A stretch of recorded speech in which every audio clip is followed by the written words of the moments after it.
Vamos pensar uma visão tão poderosa que traça uma linha bem clara entre quem vai ser salvo e quem vai ser exterminado. É exatamente sobre isso que a gente vai conversar hoje, mergulhando fundo num dos momentos mais dramáticos e até aterrorizantes do livro de Ezequiel. Uma cena de julgamento divino que se desenrola em Jerusalém com uma precisão que chega a ser assustadora. E tudo começa assim, com um chamado que parece rasgar os céus, uma ordem que ecoa direto nos ouvidos do profeta. É uma convocação para os executores da cidade. E o recado é bem direto, né? Venham armados, preparados para destruir. O clima já fica pesado logo de cara, um presságio de o que está por vir. E em resposta a essa chamada, aparecem dois grupos bem diferentes de seres sobrenaturais. Eles não surgem em um lugar qualquer, não. Eles vão direto para o templo em Jerusalém, o coração da vida religiosa da cidade. Olha só que interessante o contraste visual que a gente tem aqui. De um lado, uma figura sozinha vestida de linho, carregando não uma arma, mas um tinteiro de escrivão, ferramentas de escrita. Do outro lado, um grupo de 6 homens, e esses sim, cada um com uma arma de extermínio na mão. Basicamente, é um administrador contra 6 executores. E a localização deles é crucial. Eles se posicionam ali, do lado do altar de bronze, dentro do espaço mais sagrado do templo. Isso deixa muito claro que não é uma ação aleatória, sabe? É uma operação oficial, que vem de dentro do próprio santuário. É nesse momento que a glória de Deus se move para a entrada do templo e dá 2 ordens ao mesmo tempo. 2 ordens com propósitos totalmente opostos. Uma para o homem de linho e outra, bem diferente, para os 6 homens armados. A primeira missão, a do homem com o tinteiro, é uma missão de preservação. A ordem é: vá pela cidade e marque a testa de todos aqueles que estão genuinamente sofrendo, angustiados com a corrupção e os pecados que vêm. Essa marca é um sinal de proteção para identificar os justos.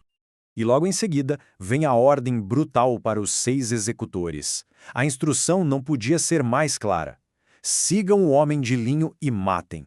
Matem todos que não tiverem a marca, sem dó, sem compaixão nenhuma. Com as ordens dadas, a execução começa, e a visão se transforma numa cena de carnificina. Mas não é um caos, é uma carnificina metódica, que segue um conjunto de regras bem específicas. As regras do jogo são essas, em 5 passos. O massacre não faz distinção de idade ou de gênero, mas é totalmente seletivo. Quem tem a marca, vive. E aí vem o detalhe mais chocante de todos. O ponto de partida.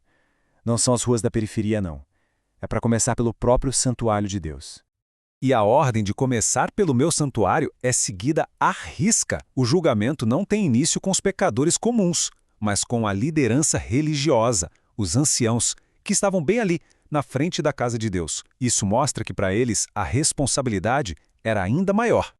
Agora, no meio dessa destruição toda, como é que reage o ser humano que está testemunhando tudo isso? O profeta Ezequiel, ele não é só um espectador. Ele fica completamente horrorizado com o que está vendo. Enquanto os executores avançam pela cidade, Ezequiel se vê sozinho no meio daquele cenário de morte. A reação dele é de desespero total. Ele se joga no chão, com o rosto na terra, e clama a Deus, porque ele simplesmente não consegue assistir à aniquilação do seu povo sem fazer nada. A pergunta de Ezequiel é cheia de angústia, né?